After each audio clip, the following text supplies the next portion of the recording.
বিশ্বের একদম প্রাণকেন্দ্রে গত 2 বছরের বেশি সময় ধরে চলছে রাশিয়া ইউক্রেন যুদ্ধ।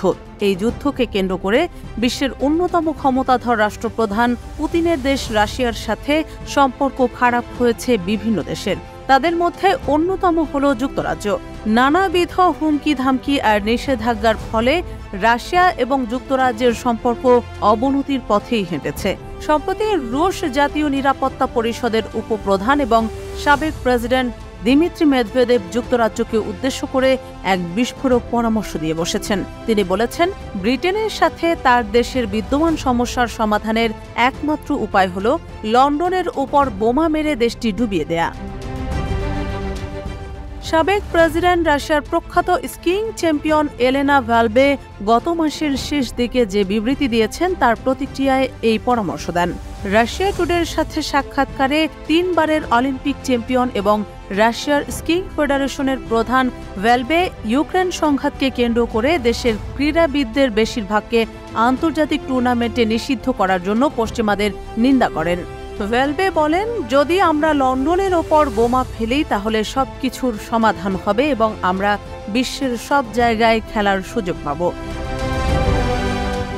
এ মন্তব্য প্রসঙ্গে স্পষ্টবাদী মেদভেদেভ বলেন, সমস্যা সমাধানের জন্য বোমা হামলার চেয়েও বেশি কার্যকর উপায় আছে। আমাদের ক্রীড়াবিদ ভালবে লন্ডনের ওপর বোমা মারার যে পরামর্শ দিয়েছেন সেটি ঠিক আছে, তবে আমাদের সমস্যার আমূল সমাধান করতে হবে এবং অ্যাংলো স্যাক্সন কুকুরের অভিশপ্ত দ্বীপটি ডুবিয়ে দিতে হবে। বিদ্যমান সমস্যা বলতে তিনি খেলাধুলা সংক্রান্ত টানাপোড়েন নাকি সাধারণভাবে ব্রিটেনের সাথে রাশিয়ার সমস্যা সংকুল সম্পর্ককে বুঝিয়েছেন তা বিস্তারিত বলেননি। এদিকে রাশিয়া এবং ইউক্রেনের মধ্যকার সংঘাত এখনও চলমান। রাশিয়া নিয়ন্ত্রিত ক্রিমিয়ায় একটি গুরুত্বপূর্ণ জ্বালানি তেলের টার্মিনালে হামলা চালিয়েছে ইউক্রেনের বাহিনী। এখান থেকে যুদ্ধক্ষেত্রে রুশ বাহিনীর জন্য জ্বালানি তেল সরবরাহ করা হতো। ইউক্রেনের প্রেসিডেন্ট ভলোদিমির জেলেনস্কি বলেন, যুদ্ধ এখন একটি গুরুত্বপূর্ণ পর্যায়ে প্রবেশ করেছে। ইউক্রেনের সামরিক বাহিনীর পক্ষ থেকে সোমবার সামাজিক যোগাযোগ মাধ্যমে দেওয়া পোস্টে বলা হয়েছে, ক্রিমিয়ায় দখল হয়ে যাওয়া ফিওদোসিয়ায় রাতে শত্রুপক্ষের জ্বালানি তেলের টার্মিনালে সফলভাবে হামলা চালানো হয়েছে।